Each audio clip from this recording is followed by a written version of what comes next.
Joins us now. Senator Paul, how are you, my friend?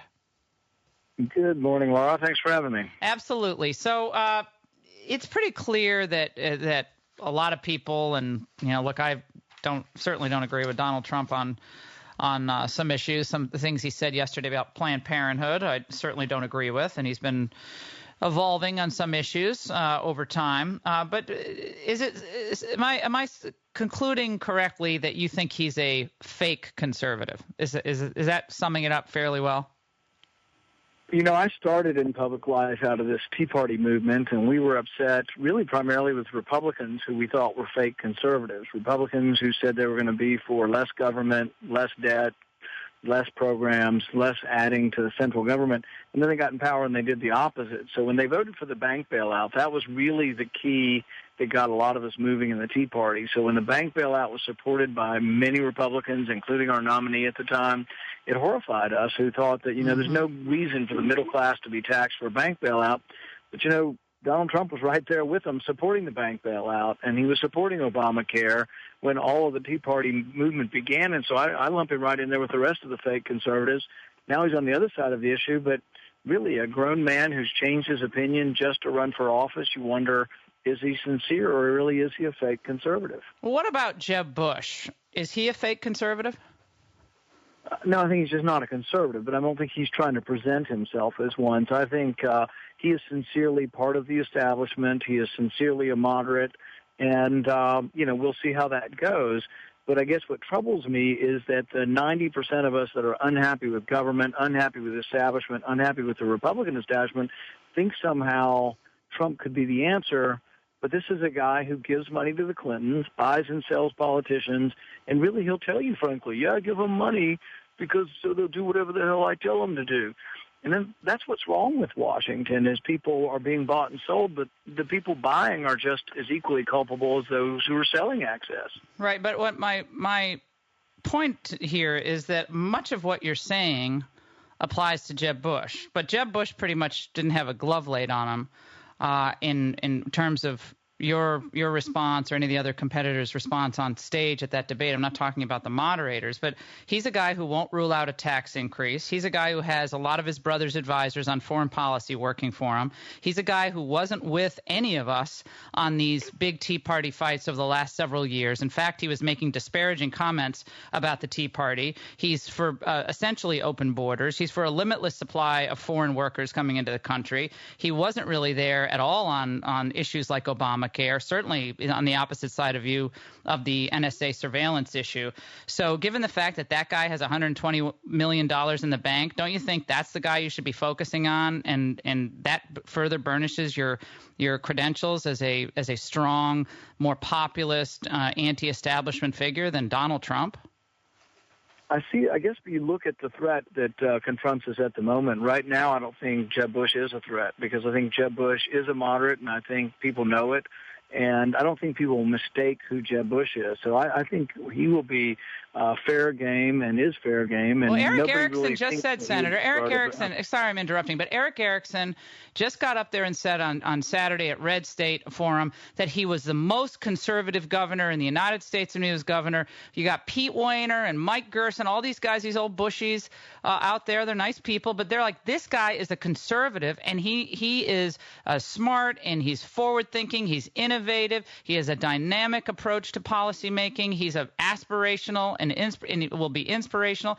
So I don't think you're right about that. I think they are making the case that he's a conservative, and he has a lot of money to run a lot of negative ads against you and anyone else who rears his head.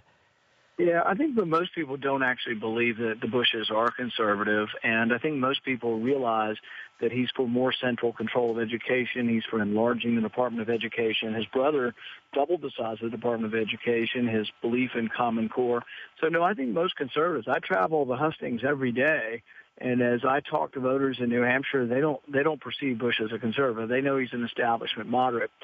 the reason why I think more of my ire is directed towards Trump at this point is because an enormous amount of people are being hoodwinked and made to believe that he might represent some Tea Party conservative values. And in reality, he's been on the other side of every major issue that we've fought for over the years. I mean, he's been for a single-payer healthcare system. He's been for Obamacare. He said he liked that at the debate. He's been for the bailout. Yeah, he even said that at the debate, that he likes the Canadian single-payer healthcare. Yeah, so I think the thing is that people have to question the sincerity of a guy whose entire adult life he's been complimenting the Democrats and giving money to the Clintons, saying the Democrats are better at running the economy. We have to question, I guess, sincerity and credibility of the voice. But it alarms me that because he is able to stand up and be vulgar and call people stupid or fat, people think it's funny. And so, we're back in junior high with a guy who is good at insulting people, but really is not a conservative, and I think truly is a fake conservative, and the only thing sincere about him is that he's for himself, but I don't think he has a sincere ideology of any kind. So why do you think it is then that, forget Trump for the moment, because I don't think he's really in the business of raising money. He's probably going to use some of his own money, but we know this, and I know you've given some glancing attention to this in the past, but you have to raise money. Walker has to raise money. You all need to raise money, and you need to raise some money from some big donors, and I know you've done some of that, but clearly all of you need more money. So why has the donor class, as I call them, why have they supported both Jeb and Hillary? And that Venn diagram crosses over, right? The ovals cross over, and you have a lot of the same donors giving to both Jeb and Hillary. Why is that? Well, there's not much difference. I mean, there's not much difference between Clinton and Bush and Trump, frankly. In fact, who did Donald Trump call first and who did Jeb Bush call first? They called the Clintons to tell them they were running for office. And I asked my staff to look at this because I remember Jeb Bush called the Clintons first, and then they told me Donald Trump did too. And it's like, here's this circle of people that call each other, and the grassroots ought to be horrified that we've got Republicans, Jeb Bush and Donald Trump, calling Hillary Clinton and Bill Clinton, say, hey, buddy, I'm running for office. We're going to have a good old time in this election. And it's like, really? What is the difference between all of these people? A lot of us who like you, Rand, and I'm calling you Rand because I feel like I've known you forever, Senator, we're worried, and I know that people will decide this, but we're worried that if your political campaign to run for president doesn't work out, we're worried that you would lose your Senate seat. And I know there's a vote coming up in a couple of weeks, right? Is it the state GOP in Kentucky are going to decide the timing of the Kentucky? Is it a caucus in Kentucky? I believe they're going to decide when that's going to be. We have a late primary, and there's always been a lot of talk among Republicans in Kentucky that we'd like to move up our primary, so we'd be more in the middle of the presidential season. And so it also has an advantage to me in that it separates the primary and the presidential caucus. So August 22nd, we'll decide whether we're gonna have a caucus or not, and we favor that because it makes it easier for me. And we've had a lot of candidates who have done both. Last time around, Paul Ryan was both the VP nominee and run for Congress. So it's not an unusual thing. It's actually a pretty common thing. Why hasn't globalization worked out for American workers?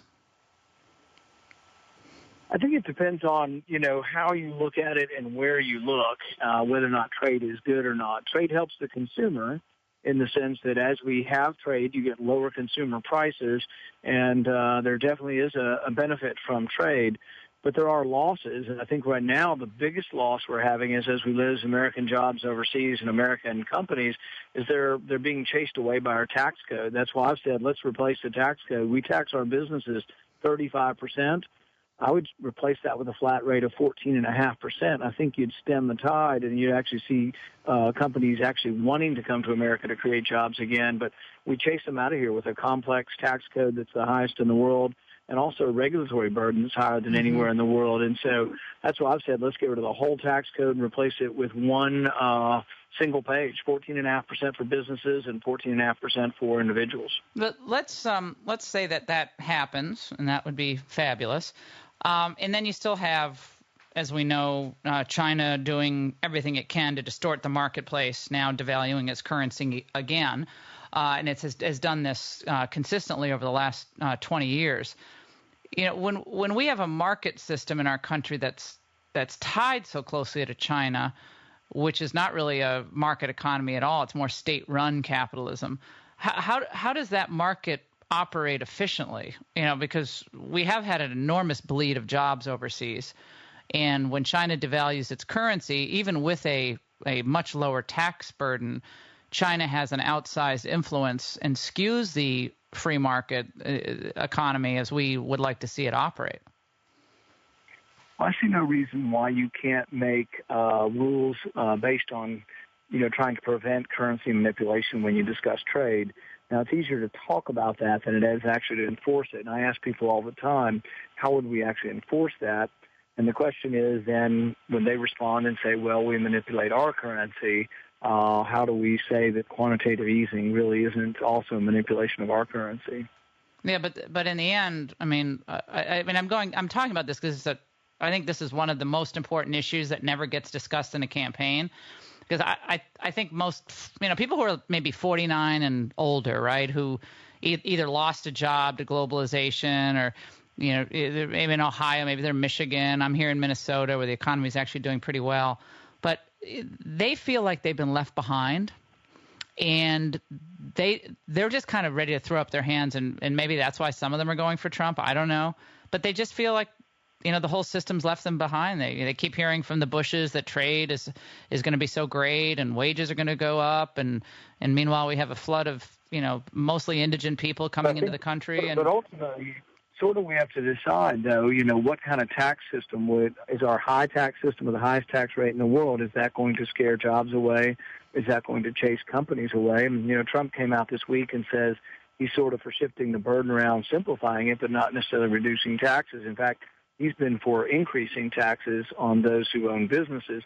So I think really ultimately that's the primary discussion we ought to have in this campaign is, do you want government to be bigger or smaller, and do you want the private economy to be bigger or smaller? If you want the private economy to be bigger, you've got to leave more money in it, which means you have to be for tax cuts.